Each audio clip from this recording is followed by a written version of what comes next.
What's up, everyone? Welcome back to the State of Demand Gen podcast. This is your host, Chris Walker, and today we are broadcasting live from Boston, Massachusetts. First time in the new studio with my man Gaetano DiNardi. Gaetano, good to have you on the show. How are you? Yo, what up? It's always fun, Chris. You know, haven't seen you in a long time. I'm thinking it's been over a year at least since we last met up. So. Yeah, and if you can remember, it was January of 2020 when we got together in Miami and chopped up State of Demand Gen 2020.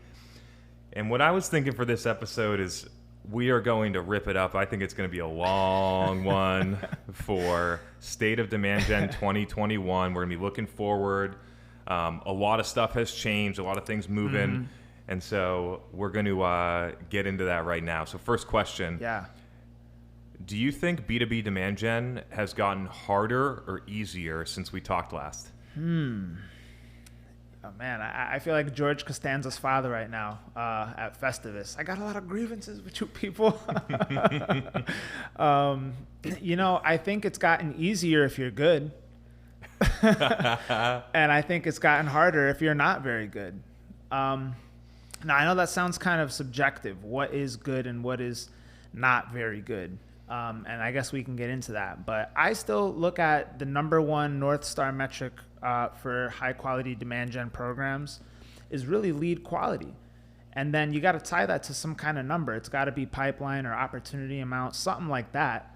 Because as you know, the MQL has long been dead. And, you know, we can talk about that too. But that's just kind of my opening thoughts, Chris. You know, if you're a seasoned sort of practitioner and you've sharpened your skills and you kind of went above and beyond, then you do more than just the basics. I think it's gotten probably easier for you because you've gotten good.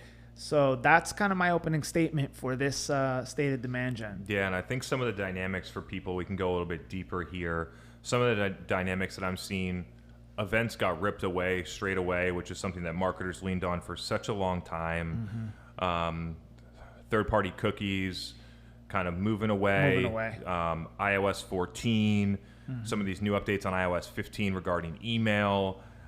Marketers are getting a lot of things taken away that I think were kind of like crutches that were helping people limp along. And so I think it's people will look back and it'll be a gift, but I think a lot of marketers are going to be challenged with this right now. Yeah, I absolutely agree, Chris. You know, what can I say? I think you nailed it right there. I think we can just get into maybe the next topic. Yeah. So what's one thing about demand gen that you used to believe that you think is no longer true? Yes. And I don't think it's just me that used to believe this. I think it may have been the entire marketing industry. But at one time, Google wasn't as big on themes. You could get away with more exact match. And I'm talking about really search right now.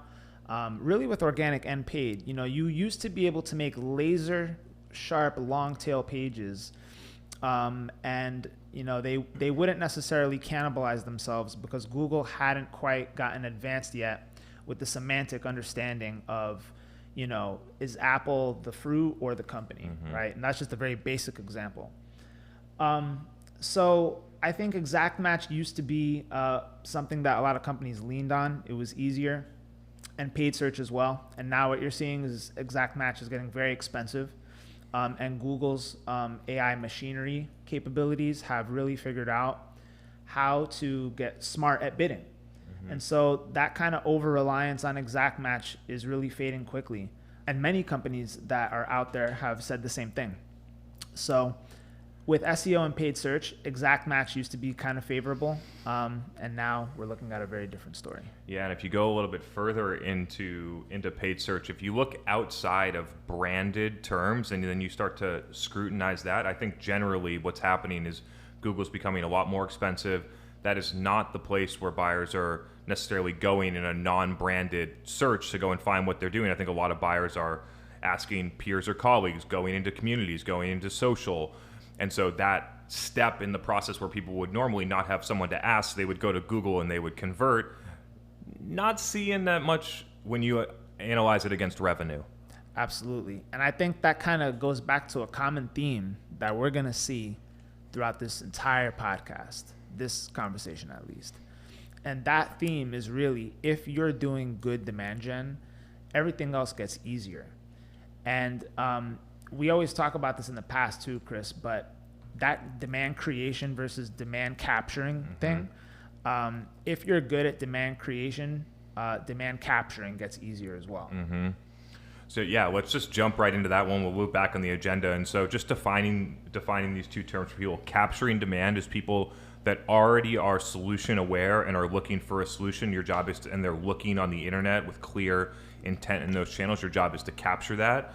And then creating demand is for people that are not solution aware, are not problem aware, and you need to move them through a buying cycle to a place where you can actually capture it. Historically, companies have been in the search and affiliate type of marketing where you're capturing demand, where that stuff where people are already presenting intent. And what we're finding is that if you're able to win further up in the buyer's journey, it makes capturing that demand easier because the capturing demand is people are brand aware, not just solution and problem aware. Absolutely. And so let's talk about that. What happens when you ignore new demand creation and meanwhile you've maxed out on capturing existing demand? This happens all the time.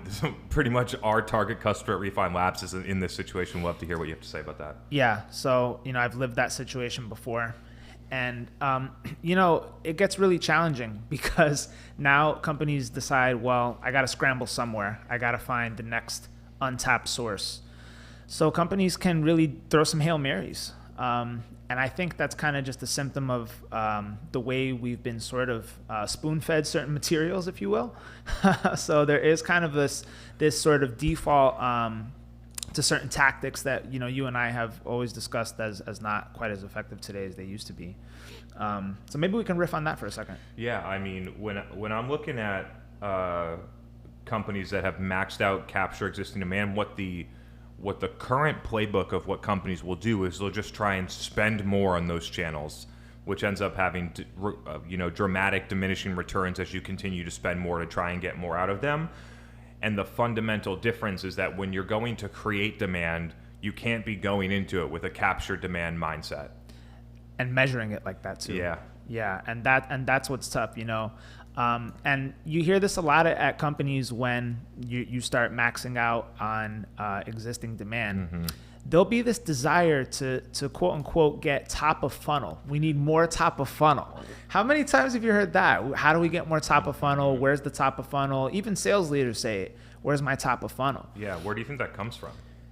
Oh gosh, I think again, a lot of it comes from like they read a HubSpot article and they think we need top of funnel now, But the thing is, a lot of companies already have top of funnel. But what they're probably not doing is obsessing over tracking every single little minuscule thing. And so that top of funnel awareness may be there. It just may be in part of the dark funnel. And maybe we should get into that. Yeah. Let's get into it for the people. We've been talking about the dark funnel a ton. Obsessing over this is how it needs to change your actual execution and measurement in marketing to lean into this reality as opposed to resisting it. I feel like a lot of companies are sort of like swimming upstream on a really, really strong current of a river, and it'd be a lot easier to, as they say, get on an inner tube and fly down the river instead. And so, what's your experience with dark funnel been, and what can people learn from that? Yeah, I mean, I think podcast advertising is kind of the go-to example there. You hear Ahrefs talking about this. Now, Ahrefs, they don't spend any money on paid search, yet they invest very heavily into podcast advertising, essentially in a very hard-to-track advertising channel. And the reason why they continue doing it is because they monitor qualitative feedback. And they see in qualitative feedback, oh, I found out about Ahrefs on a podcast I was listening to. Or he said when conferences were a thing, he'd be approached. I'm talking about Tim Solo, the CMO.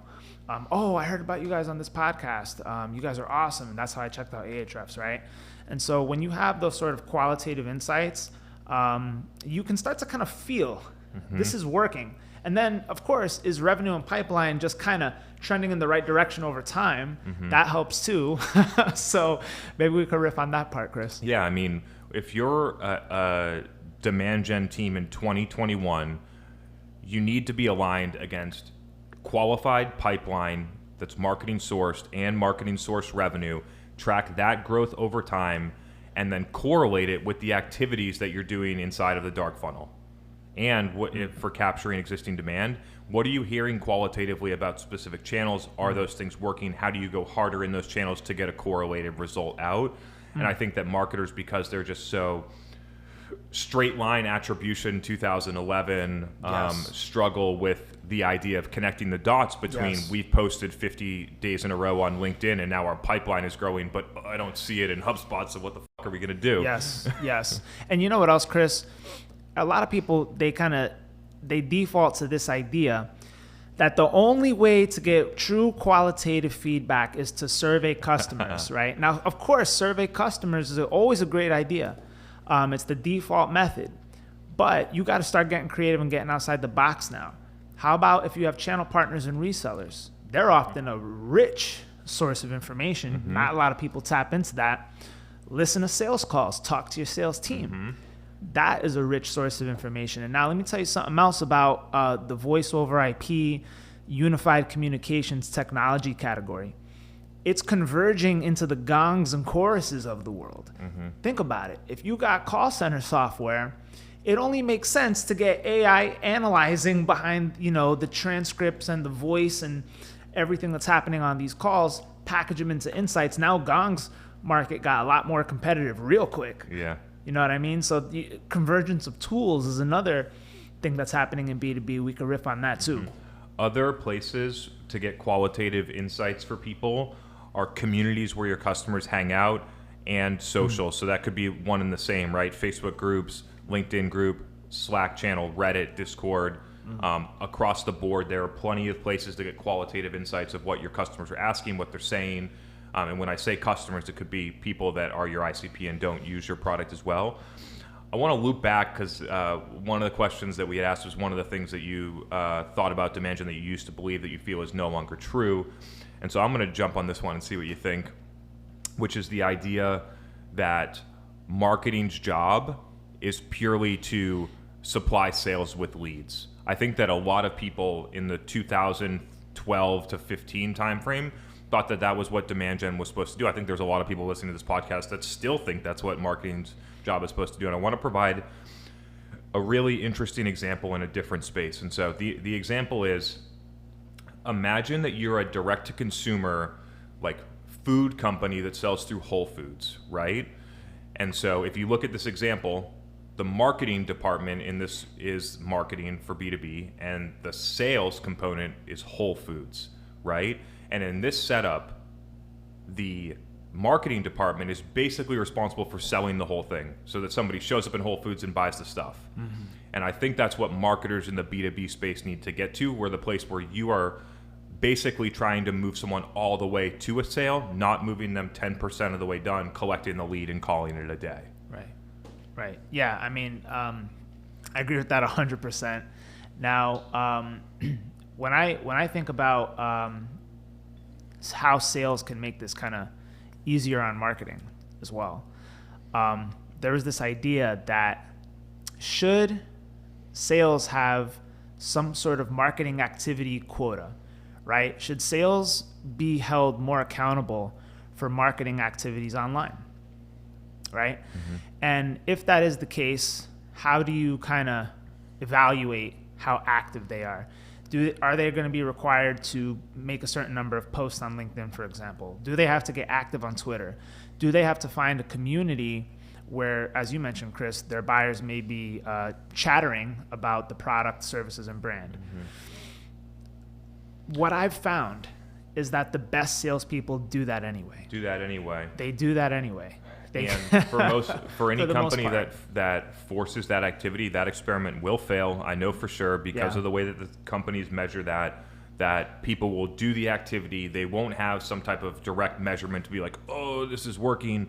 And then they're just going to give up and go back to cold calling where they have direct, type of measurement across those. Yeah. And it doesn't make it any easier when there's softwares out there that are basically telling you to spoon feed it a bunch of links, and it will give salespeople automated ways to just blast out content with no context or story or meaning or narrative or point of view or perspective on any of it. It's just pure noise. And they're paying those companies tons of money who have those softwares that do that. And it's just another example of like how you can really be wasteful in the world of B2B. That's actually one thing I wanted to comment on too, Chris. I noticed there's a lot more waste than there's ever been before. And, you know, the idea, at least when I was like at Pipedrive, you know, we wanted to be efficient. Now that was in 2016, granted, but you know, we wanted to be efficient. Now I feel like efficiency is like really like going away, especially in industries where you have monster behemoth companies and they just want to grow at all costs. I mean, they're blowing money like water, and it just makes it really tough for the people who actually want to be efficient. Those companies that may be mid-market and growing, it's tough to compete when you know the behemoths are gobbling up leads at any cost per acquisition that they want. So it's tough. Where do you think the waste like mindset comes from? It's not their own money. They never had a business before, or they never really managed their own personal budget in a way. You know, it's like it's easy to spend other people's money. You know, it's easy to say I need $50K on a webinar when it's not your money. I think it's also attributed to it gets encouraged based on the measurement. Big behemoth companies are 100% measuring on MQLs. They have not changed that yet. It would be very hard to do that because they have all the infrastructure underneath it, and so they're measuring on leads, and then they just chalk up that budget to a fixed cost. I want my leads. Who cares after that? Which creates a ton of waste, right? And so that's the way that I kind of see it, which is why you would see smaller companies or companies that needed to be, you know, was going up against the behemoth. It would be really smart if you were a company that was 50 million ARR competing with $1 billion company to be a lot smarter with how you use your marketing dollars. Absolutely. And that's the only way you're going to have an edge against those big guys. Oh man, where do we go from here? So let's talk through this idea of brand and demand. And so what I've been sort of like getting close to recently is the idea that perhaps when companies normally have brand and demand as two separate functions, not a ton of collaboration, brand focused like on fluffy analyst relations, PR, maybe they'll put together a podcast, and then demand, which is just pure like MQL, hamster wheel stuff. And the idea that perhaps like the right solution is to actually have both of these functions work together under one leader, because if you were able to do that and you actually recognized how if you had a paid demand engine, real demand, not lead gen, and a brand organic motion working together, that you could see accelerated exponential type of gains by having those things together. And I just don't feel like they're coordinated enough to see that right now. Oh my gosh. All right. It's like vinegar and olive oil, man. You know, it's tough. It's a tough mix. It's, first of all, you know, it's different skill sets if you really think about it. When you have demand gen marketers trying to work with like fluffy corporate brand marketers, it just doesn't really mix well. But isn't that the problem? Like, isn't that the problem? We have like hyper like math focused people and then hyper fluffy focused people. I think just meeting in the middle is the right solution. Like, we shouldn't have fluffy brand marketers. We should have brand marketers that are doing brand, that are with customers because it drives revenue. Yeah. And you know, I don't want to sound like I'm bashing brand marketers, you know, because it's tough out there too. Brand is just getting very hard, and you know, it's not just about what can we throw big bucks at and get like a billboard going, or you know, you can't have a superstar sort of mega price tag campaign going unless it's supported year round. You got to have a cadence around it. You got to have a theme. Like, you can't just throw some massive number at something and hope it works. I've been in situations like that where it's like, hey, let's sponsor this really big thing. But before that, it was ghost. Like, there was no build up, there was no sort of media cadence at all. And it was like, damn, we're ghosts right now. We need to make a big bang.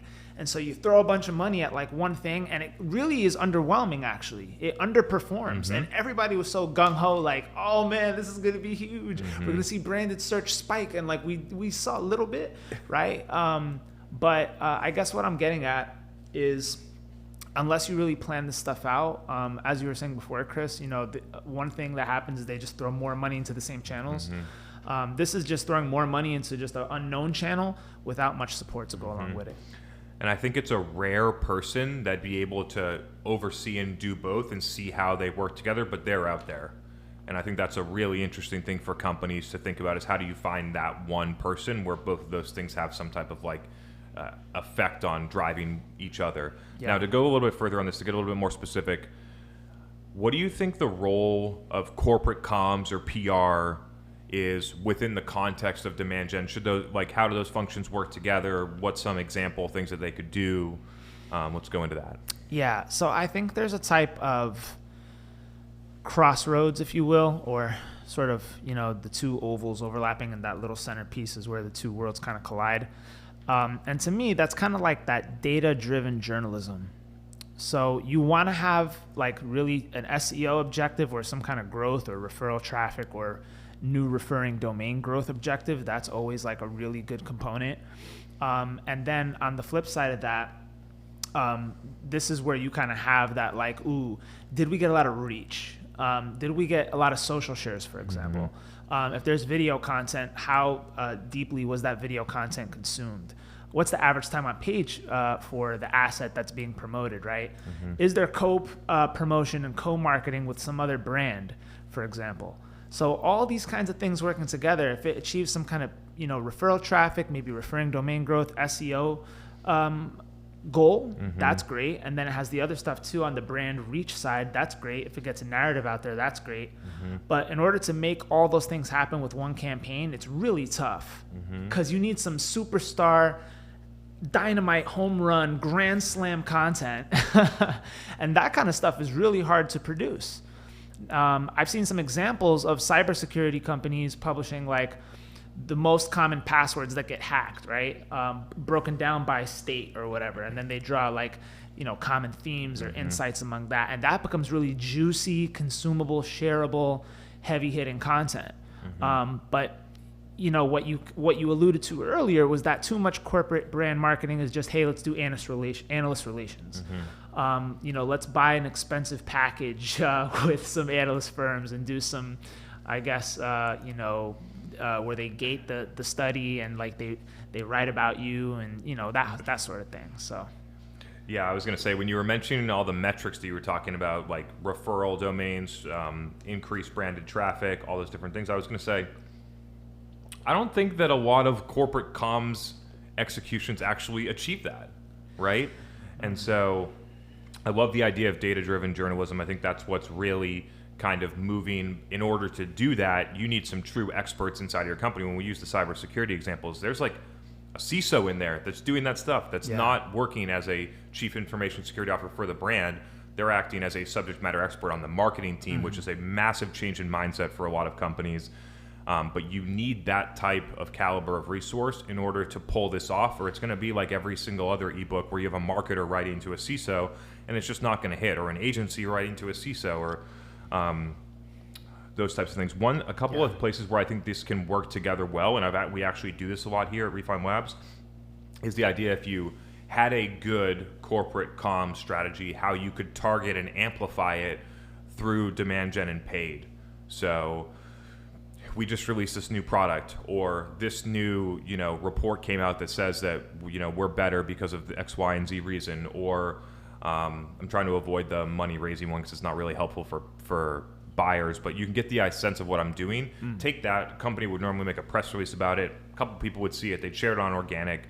I'd argue that a lot of the people that actually see that are not your customers, and then figure out how you can repackage that, distribute it, targeted to produce that news for your customer. Right. The data-driven journalism, you could do the same thing. It's just I think a more effective distribution strategy. You mentioned one thing in there that I want to go deeper, is the state of analyst firms. And so I've been seeing this a lot, because we do a ton of qualitative market research across CMOs about what do you like about working with these types of companies? And I think a lot of people, what was the statement that basically you're just they're bribing you for some amount of money to use the quadrant or any of those things. I'm not here to call any specific firm out. And so I just want to know, what do you think are the benefits and the drawbacks of that thing? I also saw a note on G2, which I thought is an interesting parallel that I've been actually talking about quite a bit, of that analyst firms used to be a source of trusted information a long time ago. And I think that consumers now have access to a lot of other options that they might trust more, G2 being one option, but just pure word of mouth, I think, being the main one. And so do you think that puts analyst firms in a bit of a pickle? Okay, very interesting topic. So I think these analyst firms, the very top ones at least, have done such a good job over the years that I don't think they're going anywhere anytime soon. I do think they're still a force to be reckoned with. They definitely command enterprise level respect. Yeah, especially in the enterprise. Especially in the enterprise. I would even say among technical audiences. I mean, they hold a lot of weight. They really do. And I don't know if I see that changing anytime soon. We'll see. I don't think it's all bad. I think there is some like merit to getting in that game. And then it's all about, like you said, Chris, the distribution. Like, how are you leveraging those assets? Mm-hmm. It's really easy to just slap it on your homepage. I think that's kind of the go-to default tactic. It's not necessarily a bad one, but it's just kind of go-to default. We can talk about other ways of distributing that collateral, if you will. But I guess back to the main point, I agree with you. Sinking a ton of money into all that stuff should not always necessarily be the default. Hey, let's just do this because our competitors are doing, or everyone else does it, or this is just kind of the default playbook thing to do. I agree that marketing teams that try and get more creative and get into that brand demand creation mentality are going to win in the long run. Cool. I'm about to get into a pretty juicy part of this chat. And so The way that I see it, if we're looking truly at the state of demand gen 2021, I think there's 4 or 5 key places that I would have marketers focus. So those would be podcast and content, but I think podcast is a huge lever given the content that's created for several distribution channels, organic social or paid social, both. Community, events, buyer experience, those things drive word of mouth in the market. Would love to get your sense about those topics, and perhaps I missed some. Yeah, I mean, we should get into it. I think the one thing they all had in common is that they're not very easily tracked. So they all kind of qualify as part of that dark funnel. Now, what was the first thing you said again, Chris? Let's go back to the top. Podcast. Okay, yeah. So podcast, I think, is kind of a no-brainer. Now, here's the challenge, though, with podcast. Let's go back to the subject matter expert thing.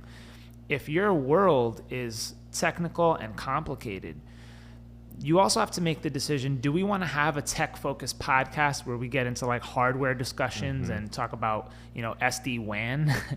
Or do we want to have a softer sort of more top of funnel or general brand podcast, if you will, and go beyond those technical topics and make it more consumable to reach a wider audience? So back to the idea of like, know your audience, know what kind of like sizing you're going for. Do you want to be narrow but hit those tech, probably in-market consumers, but there's probably not as many of them out there as you think? Or go just like really big and wide and try and get that word of mouth hum effect going. That's one decision that will have to be made. And both can work, right? Yeah. I think that especially with technical audiences, I think sometimes people use it as an excuse, but I would argue that the people that listen to this podcast are technical audience. We're using acronyms. We're talking about stuff that most people don't know. Sure. It's a technical audience here. And I believe, I know that you can make it interesting without it being about like just talking about SD-WAN hardware, right? There's ways to weave it in and make it more interesting for people. Jumping to social, I had a pointed question on social, which is number 2 on the list here, which is, why do most C-level executives not have a social presence? Is like, why do you think that's happening? Oh, okay. I think there's a couple of things that just come to mind immediately. One is that it's really hard to have a good social presence nowadays. Everything Supply and demand. I mean, if you think about saturation of channels, it's at an all-time high and only getting higher. You should have been taking advantage of the LinkedIn algorithm while you had the chance. And now it's too late. Now, of course, you, Chris, for example, have milked that cow for all it's worth. Congratulations. You did a job well done. And just so people can rewind on this, the only thing that I did was recognize the opportunity and fully commit to it. And so there's two components: being able to see the opportunity, which most people didn't see, and then being able to actually execute on it, right? And so if you can get those two pieces in place, I encourage companies to start to think about that in terms of their talent and their IP and the things that they're working on. You might have missed LinkedIn, but what's coming next, that if you were ready and you saw it, that you could actually capitalize on. I think that's a really interesting thing to think about organizationally. Absolutely. I mean, agility and swiftness is still a marketing superpower in today's day and age. I mean, so many companies now are just moving at a turtle's pace. Too slow. I get it. There's bureaucracies in place. There's processes in place. I get that. 20 approval layers for a campaign. I get that. But how can it be more simplified now to empower demand gen marketers to move through execution more efficiently? We need to make it easier. I think you need to have like addition by subtraction. You kind of need to remove a little bit in order to move faster. Love that. Autonomy is really the theme, Chris. Autonomy is the theme. The guys and girls that I work with, my team, they're phenomenal because they've adapted my autonomous mindset. We have kind of core objectives and goals, but they have choices on what they can work on. It's not like, all right, I want you guys doing this. I want them to have a brain of their own and make their own decisions. And so empowering them to also make decisions is going to just move things faster. And that's what it comes down to. I think one of the reasons maybe why C-level executives don't have a big social presence or are just pretty much not there comes down to the idea that they grew up in a time where it was mostly B2B sales, right? And so the CEO didn't have that level of responsibility, and we've moved into a place where it is about B2B brand. And so there's two things: either they haven't made that transition to believe in it, therefore they haven't moved on it, or they're just not good at executing it because their mindset isn't in that place. And so I think those are the two places why executives don't necessarily do it. Would love to hear what you think. So I actually agree with pretty much everything you said. The commitment factor is huge, or the lack of ability to commit, or the reluctance to commit, because it is a program. In fact, I would argue that you need to treat like CEO's brand as a special tactical unit. As if it was your conferences. Absolutely. It needs to have a full-time person on it. It needs to have budget behind it. This person's got to be able to do multimedia level content across different channels, has to be a master at distribution, chopping, popping, scripting.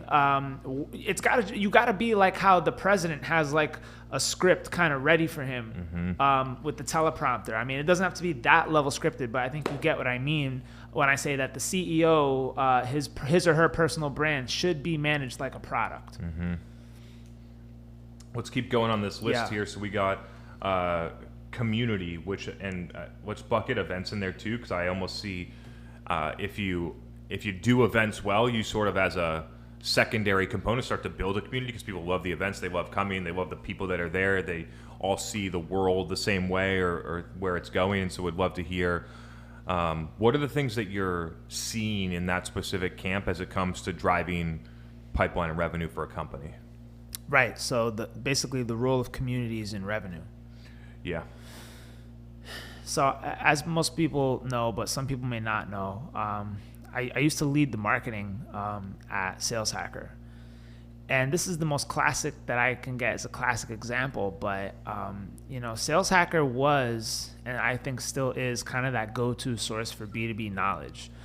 I think what was special and still is special about Sales Hacker is that it's focused on like tactical.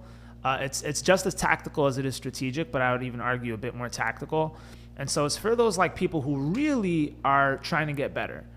So when you have that like sort of commonality amongst like, all right, we're really, trying to get better. We're all in this, like, we want to better ourselves, level up, get to the next level of our career. So career content was huge.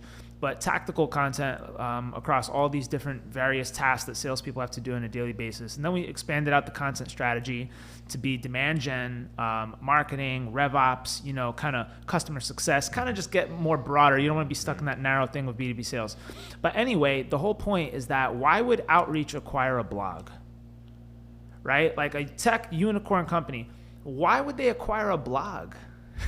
You got to sit and wonder, okay, well, they probably recognize that they can retarget off of that traffic.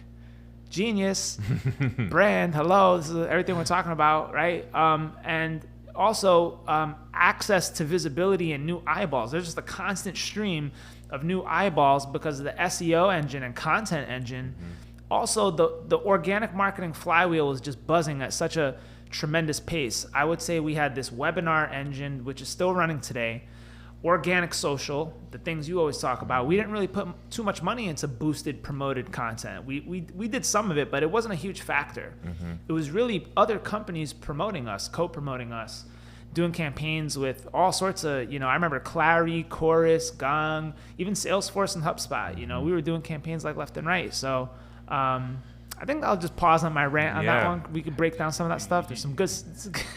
You mentioned one thing that I want to go deeper on, which is the idea that of the absence of a lot of tactical advice for whether it's salespeople or marketers. I think if we frame the conversation for marketers here, there's a huge gap, right? Like if you think about the example that I use often is the ABM example, which is basically like top level framework with not good advice at the tactical level, which creates, I saw a recent poll where it was like 43% of people, the number one struggle they have in ABM is measurement and proving ROI. And I'm really starting to think it's not because they can't prove ROI, it's because there is no ROI. Okay. Wow. So, okay. I'm going to just talk from like some things that I have seen happen. Whether it's my current company or companies I've consulted for, or just what other demand gen marketers have shared with me. So I think like a lot of ABM strategies nowadays are kind of conducted in like pods. There's like pod structuring. So it's more of a coordinated like sales and marketing effort, which is really cool.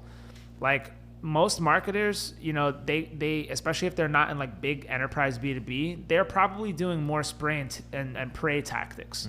So when you're doing ABM marketing, it is actually kind of cool to have more of that targeted, strategic, coordinated effort with sales, which is pretty sweet. So you get to work on things like messaging. You get to test things like templates and sequences.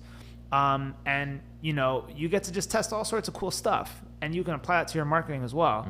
But you're kind of doing like sales and marketing together, which is I think a key difference between like why ABM just may be one of the ways that companies are going to try and go up market with their marketing efforts, because you're not going to be targeting small deals if you're doing ABM.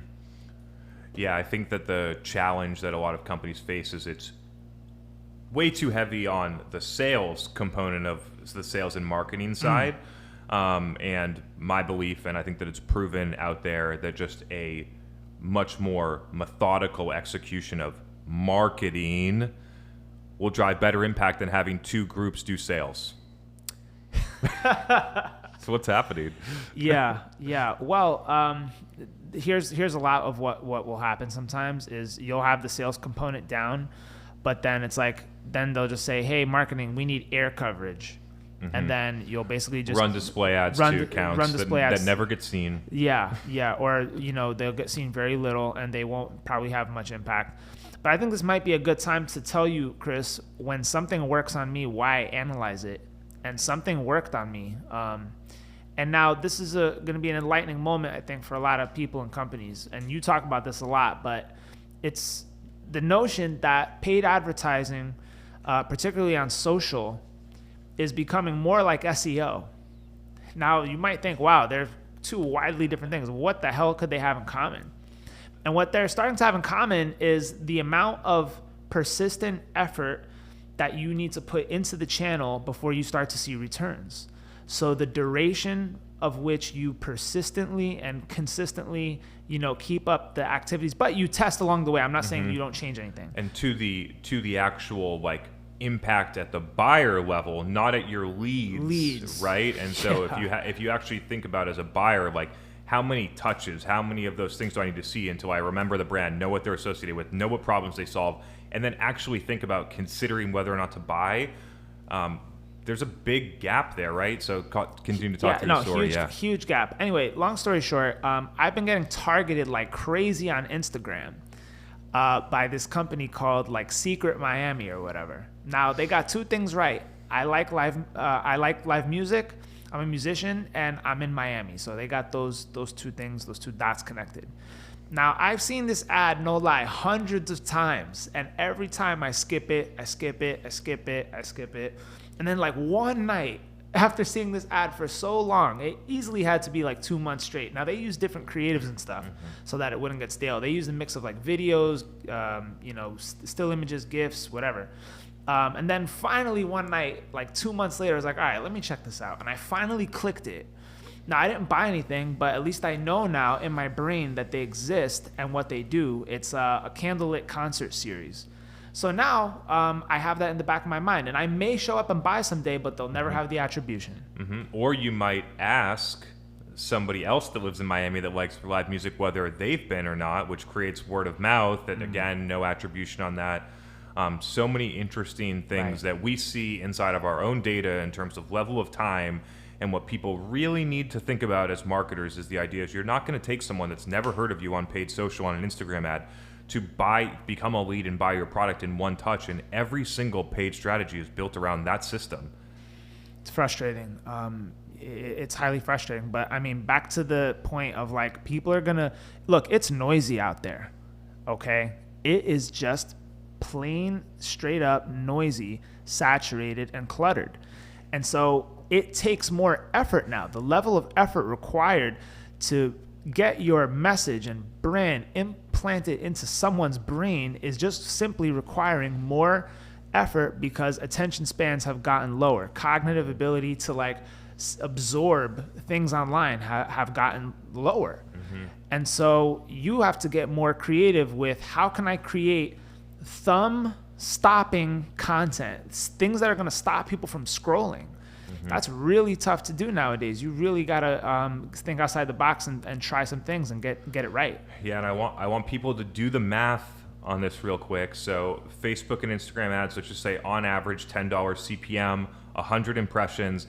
It cost this company $1 to have Gaetano know way more about it than ever before. And we have SaaS companies that are giving away $100 gift cards in hopes that somebody sits on a demo to get basically the same information. Wow. Just the impact, like the idea of that companies continue to try and optimize to push someone into a demo so that their salesperson can tell them things versus just marketers just telling the market that. Like where are we on that? Yeah, Chris, it keeps coming back to this theme again of like doing really good actual demand creation. And it looks like there's this sort of like parallel or commonality between the dark funnel stuff and demand creation. 100%. That's what the theme of this episode is really about.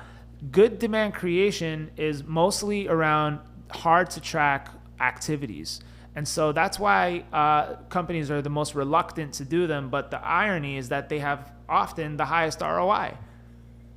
And so if you're one of the companies that can think outside the box and actually break the chains, break the spell of the hamster wheel, MQL thing going on, and you can start to get outside of that and think deeper, longer, more ahead. That's top of funnel. You may not be able to track top of funnel, but top of funnel is happening. This is where this is going, Chris. This is where it's going. This is where, if you think about the brands that you love in any discipline, are executing this way, right? Like, we're not in love with the brand that spends $1 million a month in Google search ads, and that's a majority of their marketing budget. Those are often the brands you don't even know about or remember. Never heard about. Vendor 4, if they're even considered. It's so bad. Yeah, so it's so bad. we're going to make a hard transition here. Before we get into the topic, this is just a little bit of a pause. I don't do this very often, but it needs to be said. It's just a shout out to all of the marketing ops people. If you are a demand gen marketer, go and just give your marketing ops team a high five next time after you listen to this episode. Those people are doing some incredible work. They make demand gen way easier when things are in the right place, where the data is tracked well, where you have the right reporting, while you can integrate the tech, while they're a real partner to marketing ops and to the CMO. Just wanted to take a second and just shout out that group, because I don't think they get that nearly enough. I've been, and we work with 30 companies, right? So we work with companies that have, I would say, best in class rev ops, marketing ops, where all the data is flowing. You ask a question, you get a visualization, like not ad hoc reporting, but like true work about, okay, how are we going to measure this stuff in the dark funnel, or how are we going to do this? And so people that are really smart. And then on the other side, we work with companies that I would say are pretty immature in terms of marketing ops, to the place where they don't even have tracking on the source of some of the opportunities, which makes it incredibly difficult to optimize your marketing if you don't know where your opportunities are coming from. Optimize your company if you don't know where your opportunities are coming from. And so the question that I want to get into right now is, what is the role of marketing ops specific to demand gen, and what happens when marketing ops doesn't support that well? That's a great one. So marketing ops and demand gen, ultimately, they need to make a decision on something. And the decision is, how do we continue to think about these channels in terms of what's working and what's not working? Where can we get more? Where are we tapping out? What's happening in each channel? Marketing ops has sort of the machinery to help you make those decisions. And so it's not that marketing ops needs to be order takers from demand gen. I want to make that part clear. Totally. As well. You know, and a lot of demand gen marketers, they unfortunately can fall into that trap where it's like, I need this crazy data point or this crazy set of data points. And maybe you do. But just like marketing ops should not tell demand gen tactically how to perform and how to operate, we should not necessarily be telling marketing ops what we think the solution should be. We should be giving them the problem and then allowing them to kind of reverse engineer that problem into the solution that makes best sense for this particular situation. And so that's why I think you got to see a little bit more of trust, collaboration, and just working through complex problems together. What would you say are some of the best qualities of a marketing ops leader? Yeah, so I think you've got to be able to actually get into the mind of a customer. I think that's a big gap in marketing ops. Big gap. Because like one danger in ops is you may get too kind of attached to the mentality of dollar in, dollar out. Data. It could be data. They may be partnering a little too close at the hip with finance. And this is a tough part for marketing ops. They're often sitting in the crossfire between demand gen saying, I need spend, I need this, I need that. They're on the other side trying to justify that to finance. And now there's this sort of awkward back and forth that happens. And they get often caught in the crossfire of a lot of complex situations. Demand gen with tool requests, right? Now guess who's got to go evaluate those vendors and tools? Often marketing ops and demand gen should be helping and doing it too, but that's just another huge task you put on their plate. Then they got to get the financial clearance after. So shout out to the marketing ops folks. It's not easy out there. You're definitely in a tough world between machinery, software, implementation of new technologies, data, insights, reporting, finance. It's a tough, gritty, nasty world out there for marketing ops. I salute you guys. Yeah. Hell yeah. To get a little bit deeper on the mind of the customer, I don't think this is just a marketing ops challenge. I think that when it presents as a marketing ops challenge and not having the side of understanding the customer, you get too focused on data that's telling you the wrong story. But the same thing exists for demand marketers and brand marketers. The only one that's probably clear of this for the most part is product marketers. Ooh, and so, yeah. just hammer home this idea of like you got to be in the mind of your customer. We're in a completely different world here. So I mean, getting into the mindset of a customer, I think it's really hard to achieve this. People are busy and they're caught up in their day-to-day routines, and often getting into the mindset of a customer requires you to pause like your daily kind of routine activities. Like you have to make time for this. This is something that I guess it can be forced, but you should truly be making time for this. You should be creating time for it. It's that important. And that doesn't necessarily mean you need to be talking to customers. That always is the best and preferred route, of course. Now, there are some complexities that come along with that, but for the most part, it should be easily achieved.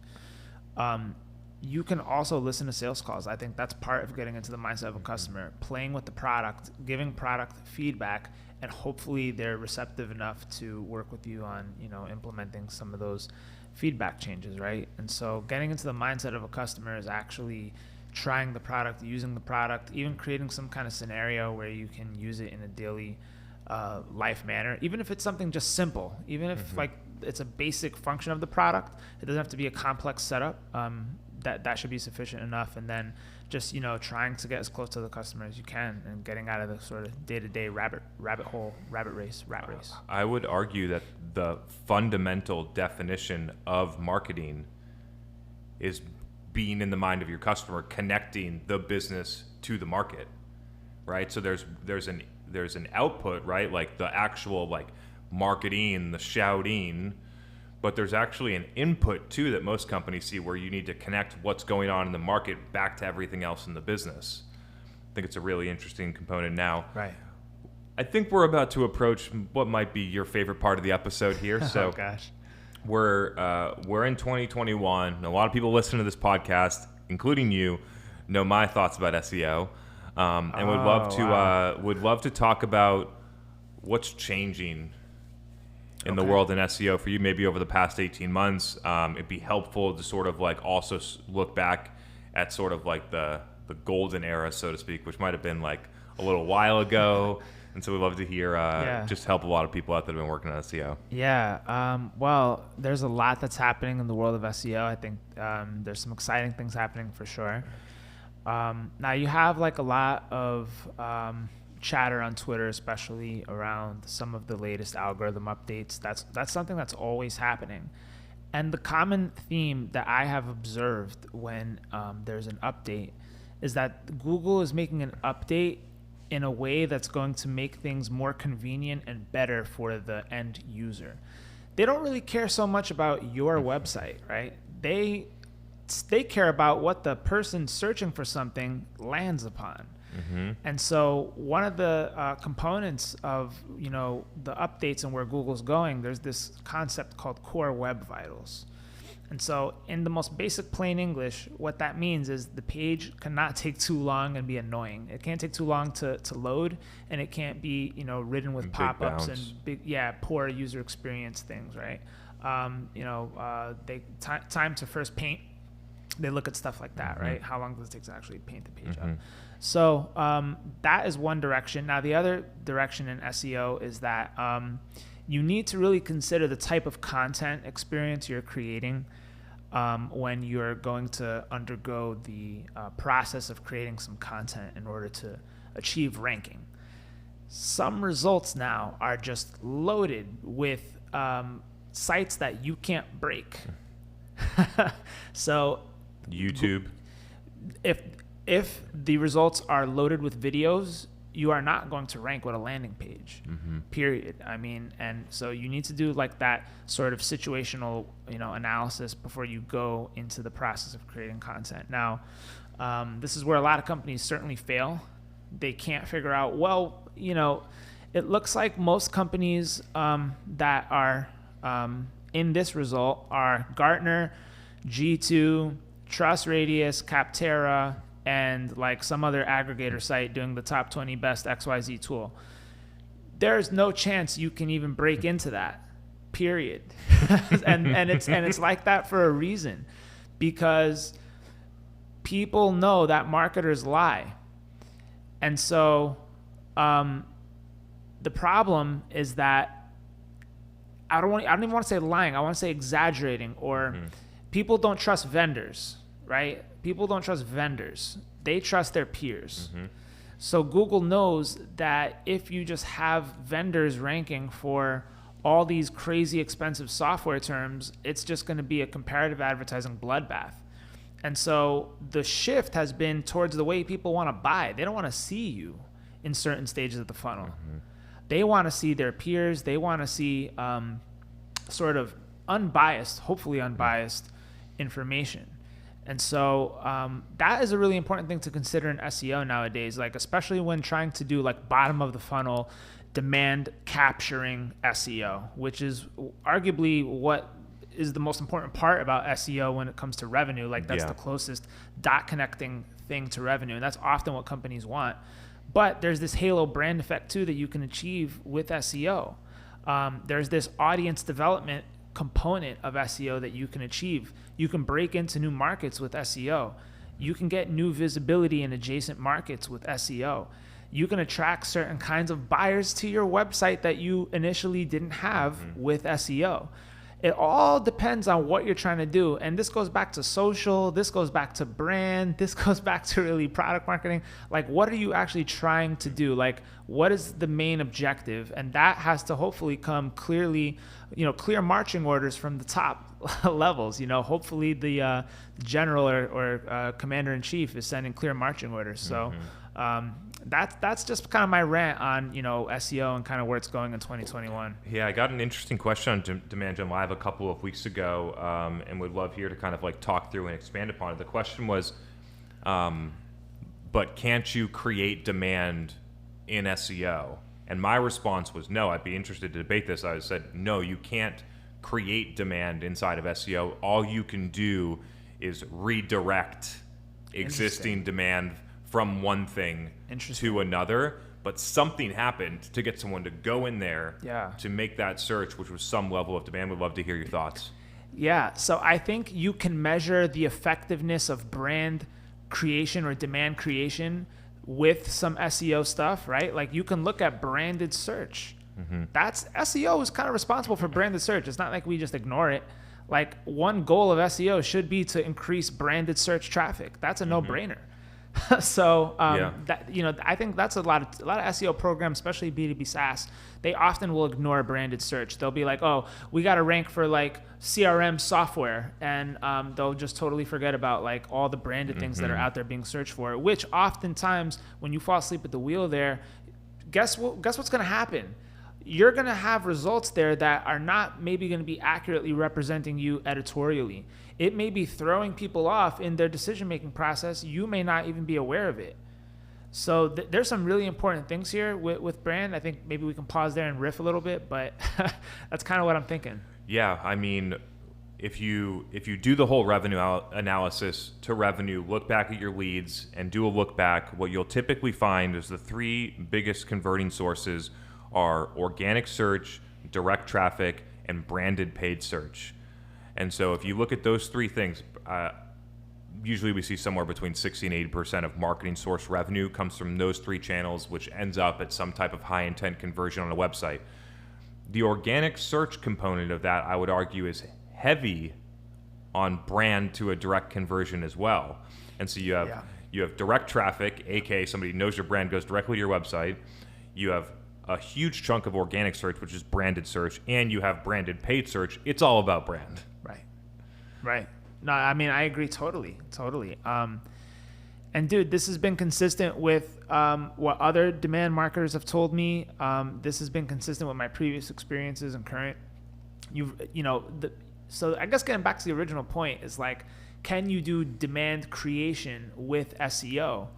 Inside of SEO, right? Inside of SEO, can you create demand? I think you can support demand creation, but I don't know if it can solely be done with SEO. I think, there is a part of SEO that's very top of funnel. It's like, I wasn't even thinking about you and I saw you, and also, dude, like there's a lot of companies now coming out with lists that are actually very influential, at least in terms of discoverability. So if you can get at least, like, let's say HubSpot puts out like, best call center software as an example. That's actually a pretty legit site. HubSpot, well known, pretty well trusted, right? If they've got a list of top, CRM software or call center software, that's got to hold some kind of weight. They need to in order to get to that page, you need to be looking for top call center software usually, right? So it's taking existing demand of a category and then pushing it to a vendor, exactly. right? Versus the creation. Versus where did that when the search happened? What drove that search, right? Which is probably word of mouth, organics, content, or some type of social activity, and so. That's where I think people, you know what I mean? We're all leading back. If you want to create demand, we listed the channels out here, which are ironically the most effective as well. Just requires a little bit of a different mix. Now, we might be coming up on the close here, but there was one topic that I had in a Demand Gen Live episode recently where you shot me an email back and you're like, we're probably going to need to talk about this. Okay. And I'm not sure if you listened to the statement, like the full on, but I'll just pop you the title and you'll be like, whoa. Okay. My belief is that you don't need SEO to win in 2021. That's hilarious. So I caught a lot of flack, if you will, on LinkedIn from this guy who wrote the book Play Bigger, Christopher Lochhead. I think he's actually a pretty cool, nice guy. He's quirky. I respect that. I respect individuality. As you can see, the way I present myself is not with any sort of thought of what others may think of me. It's just truly raw who I am. This is what you're going to get.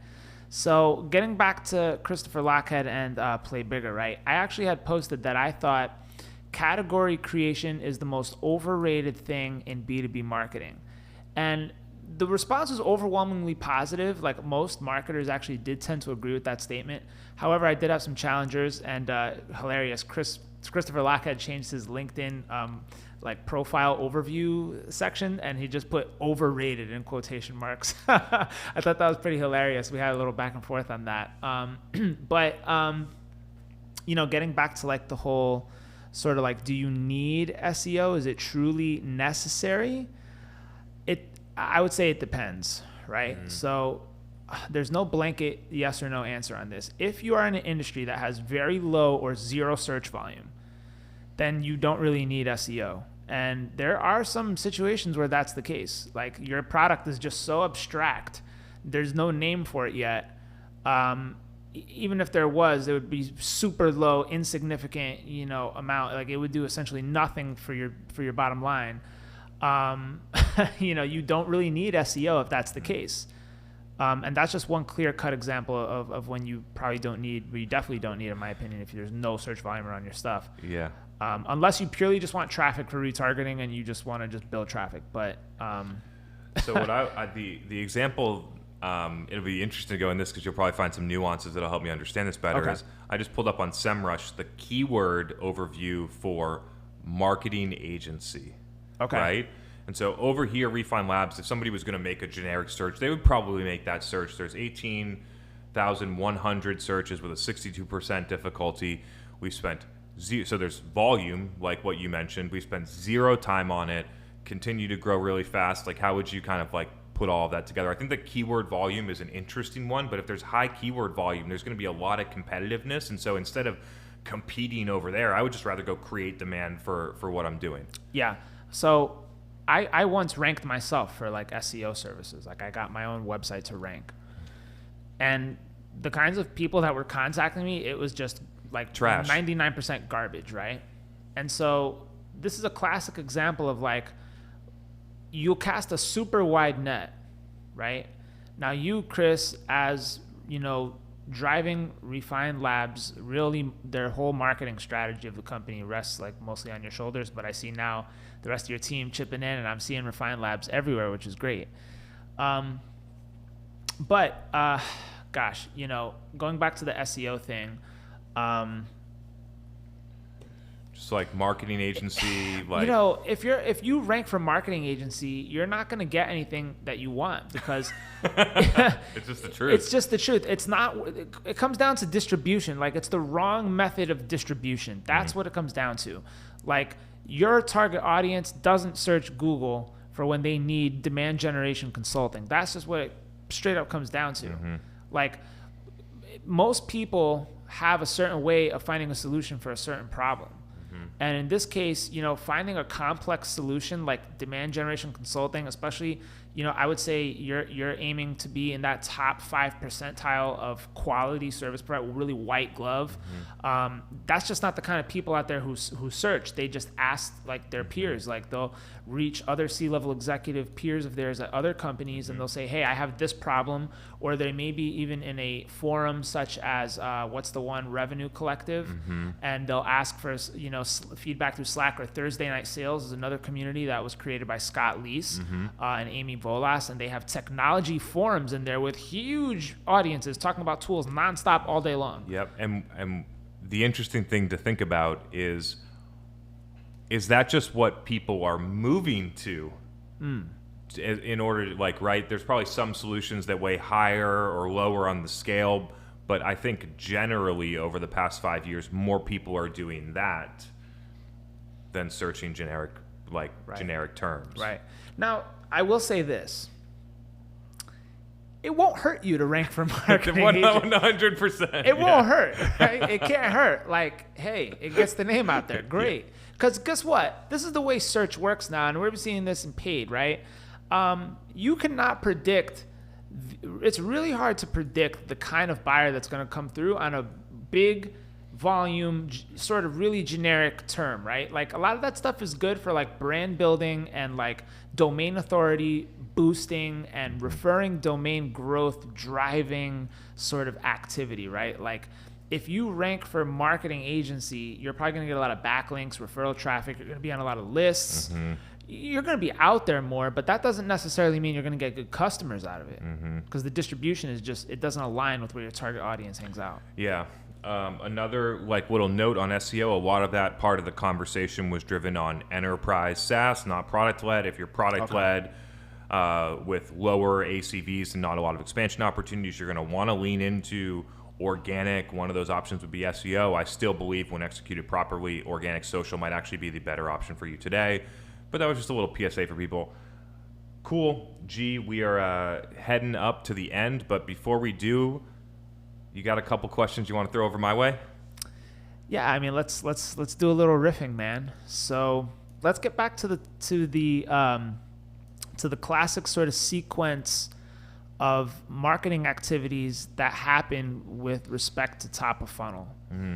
And I'm gonna go with the sequence of potentially a third-party site running a display ad on your behalf, or sending an email blast on your behalf to some sort of lead magnet content, and it's gated behind a form, and it's got the standard classic fields, and you, through that promotion of that asset, you capture a lot of contact information, right? You have that contact information over a period of time, and now you want to start to make use of it. What do pretty much 99% of companies do? They send you automated email sequences, and then potentially even call you if you click on enough links, or if you open enough pages, or if you visit the site a number of times, because there's ABM softwares now that will track all that stuff. So I guess where am I kind of going with all of that? There's a clear point I wanted to make, Chris. I think that people need to when they're moving in this direction, maybe you can catch on your thought while I go in this. Yeah. Is we need to start thinking about, as a marketing collective, of the idea of combining both fit and intent as to whether or not we're going to pass things to sales. And no, I'm not talking about intent data from Bambora. I'm not talking about that. I'm not talking about somebody visited one page and then they're going to get an MQL score and they're going to go through. about the idea that people say, hey, I want to talk to your sales rep as a component to whether or not it hits some type of score that marketers then optimize for. Yes. I'm not seeing that right now. And so if you look at all the top of funnel activities, one, a lot of them are using a third-party vendor, whether it's an agency, content syndication, trade association, any of those third-party, you're paying. And so when you have a third-party relationship, that party is incentivized to make sure that everything is tracked, which means that it's transactional, which means that it's short-term, which means that they're going to try and optimize for lowest cost per lead, which means lowest intent at the same time. Oh. And so you have this relationship where, because the relationship is built around measuring stuff so that you could prove things, that you're actually not getting the exact thing you want out now that you look at revenue instead of leads. For a long time, marketers had, their head in the sand being like, oh, we're getting a bunch of leads, this is all I want. I either don't have the tech to track it to revenue, or I just don't track it to revenue. And so when it comes to a lot of those top of funnel type of programs, that's what I see. And now here's what we should get into a little bit is, what is the alternative, right? Like, what is the alternative method of, they love to use this word nurturing, lead nurturing. What are some alternative methods of lead nurturing outside of the email automation hamster wheel? I think this is we do this full on at Refine Labs with an event, a live event every week that 60 to 100 marketers show up to, sometimes multiple events a week. We get people from EMEA, APAC, US, everywhere. So weekly event, podcast 3 times a week that 15 up to 15,000 people listen to now. Organic social content across an entire team of demand marketers that a bunch of people are seeing. You mentioned it on this episode. We use email as strictly a way to get people to events and distribute information around that. I'm not trying to nurture people with content or different things like that. Yeah, that was an interesting thing that I picked up on. The Refine Labs email strategy is fairly rudimentary, and it's by design. I never get unwanted messaging from Refine Labs. I only get, ooh, this is kind of interesting. Maybe I'll check it out. And so put those touches together, right? An event, a podcast, LinkedIn, 5 to 7 LinkedIn touches from me and a bunch of other people across the team. That's a modern nurture program in the dark funnel. Right. And then as a B2B SaaS organization, put paid demand marketing on top of that across Facebook, Instagram, LinkedIn, YouTube. And you got a really, really good system. The problem, measurement. Yeah. So, gosh. Now, I will say this. If you are a B2B marketer, it is damn near impossible not to see Refine Labs content on social media these days, particularly LinkedIn, because I don't know many people who are hanging out on Facebook anymore. That's gotten kind of stale. I mean, there is Instagram, of course. Twitter has picked up steam, in my view. Yep, seeing that too. I'm using it more. Oh, dude, I'm all about it. I think that's where you get the most idiot-proof content. You get some really good stuff there. Yeah. Got time for one more? You want to just close it out?